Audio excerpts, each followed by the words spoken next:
wala taqrabu zina innahu kana fahisha, ni machafu, ni maovu, ni uchafu ulioje, usikaribie tendo la zina. Allah atukanya kando na kuangukia, bali usikaribie, usifikie, usichukue njia yenye kukupelekea wewe ukazini. Na Mtume sallallahu alayhi wasallam asema katika hadithi, ijtanibu sab'a almubiqat, asema Mtume wetu salawatu rabbi wa salamuhu alayhi, epukeni na mambo masaba yenye kumwangamiza mwanadamu. Atakayeangukia katika haya mambo masaba ataangamia vibaya. Kisha akataja moja katika haya mambo masaba, az-zina. Kwa sababu gani?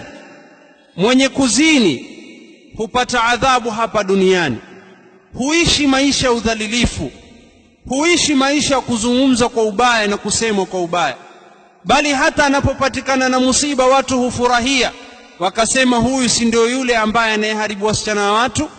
Hakuna anayekuhurumia duniani unapopatikana na mtihani, kwa sababu mwanadamu yeye akiwa na tabia kuharibu wasichana wa watu hapati rahma hapa duniani. Adhabu kaburini, dhiki na mateso siku ya kiyama, na moto wa jahannam wamsubiri, wal billah. Mambo gani yanayopelekea mtu kuangukia katika mitego ya zina?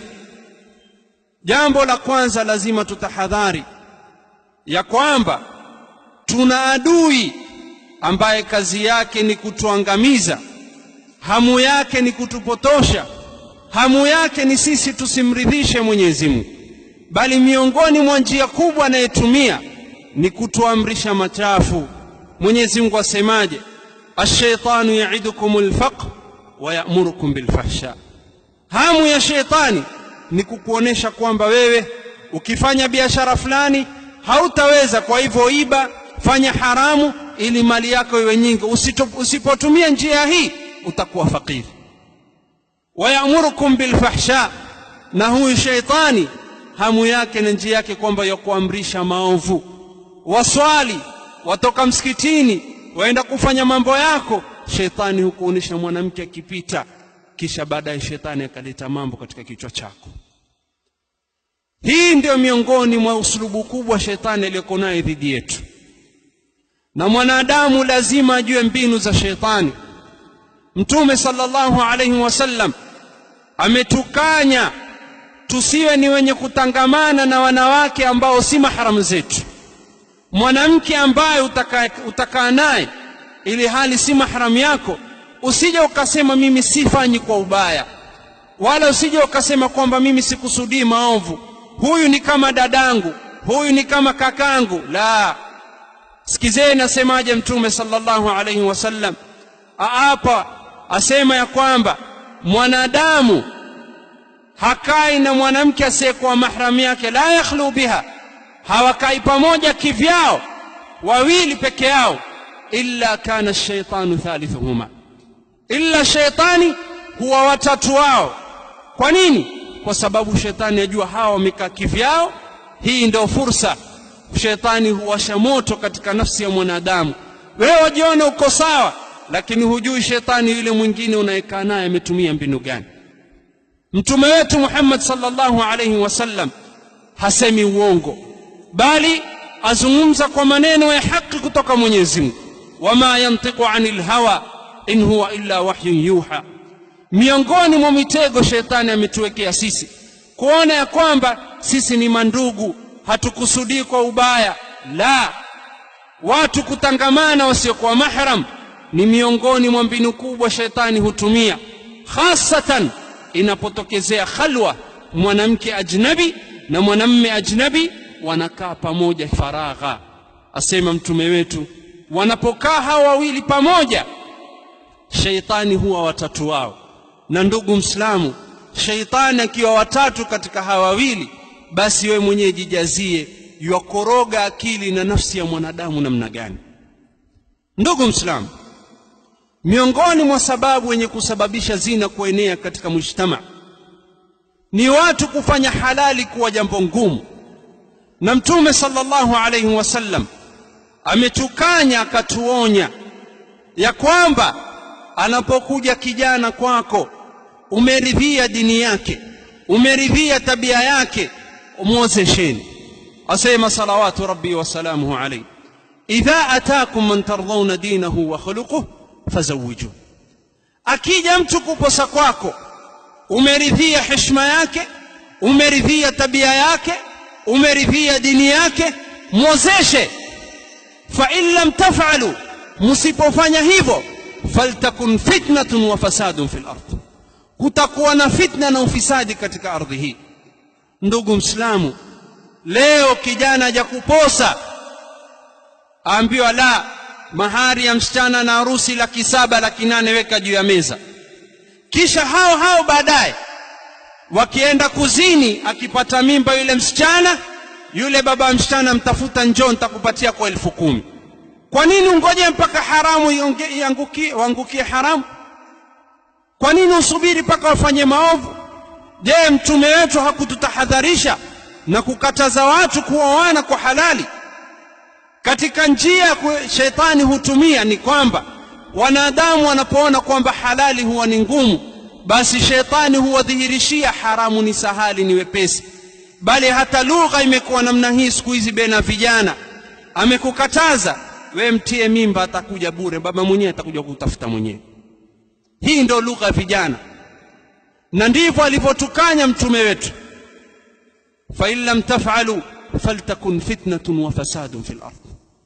Ayuha alahibba, miongoni mwa sababu ya zina kukithiri katika mujtama ni wanawake kukataza waume zao kuongeza wake.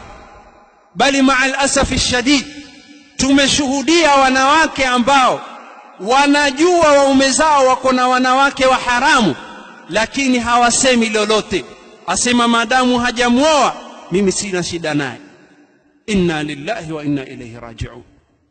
Ajua mume wake aenda kuzini, ajua mume wake aenda kutembea na wanawake wa nje.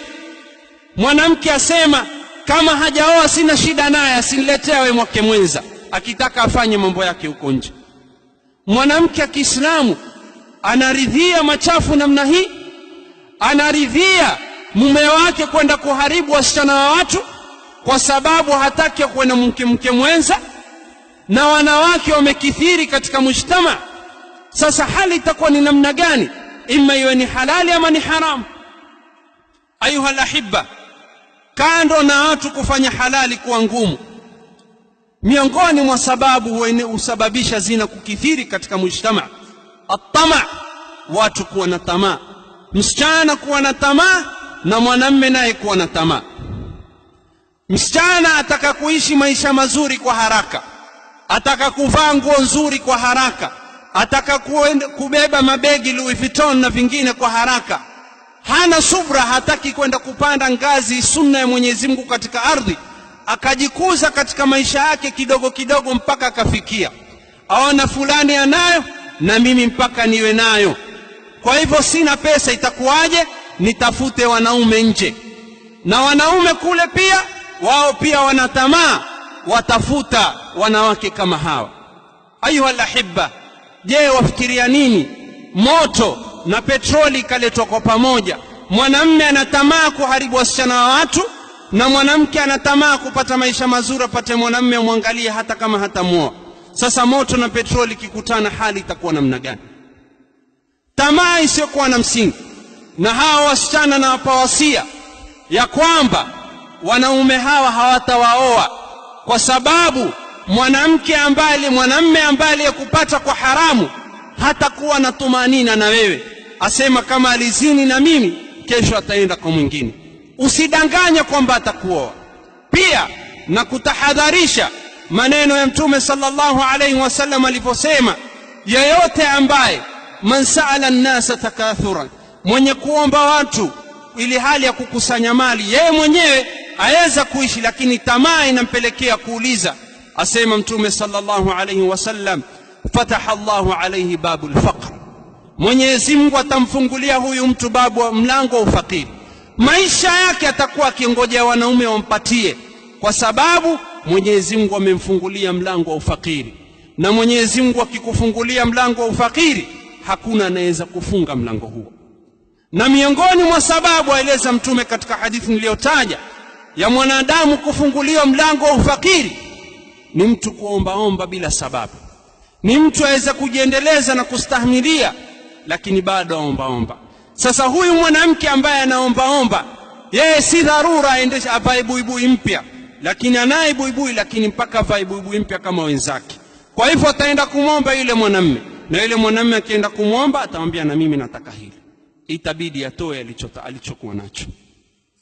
Ndugu zanguni katika imani, miongoni mwa sababu ya kusababisha uchafu kuendelea katika mujtama ni haya mambo ya mitandao na TV.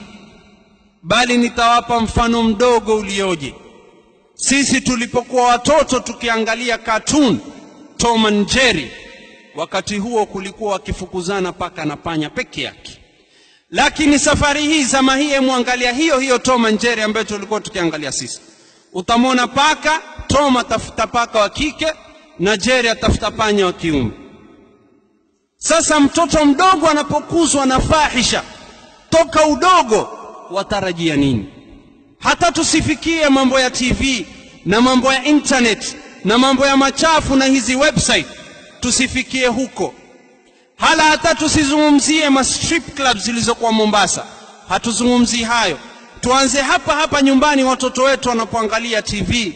Wewe watarajia nini mtoto miaka 3 angalia cartoon paka na panya walikuwa wakifukuzana? Siku hizo wakuwa wakipigana kwa sababu huyu ana mpenzi wake na huyu ana mpenzi wake. Mtoto mdogo amekuzwa namna hii, watarajia khairi gani kutoka umma ambapo mtoto amekuzwa namna hii? Ndugu zanguni katika imani, tuwe ni wenye kuhifadhi watoto wetu kutokana na haya mambo machafu. Tuwe ni wenye kuwa na hadhari, tuangalie watoto wetu ni kitu gani, ni information gani, maalumati gani inaingia katika vichwa vao. Kwa sababu watoto wanapoona jambo hulishika, na wakilishika hutaka kutendea amali yale mambo waliyoyaona.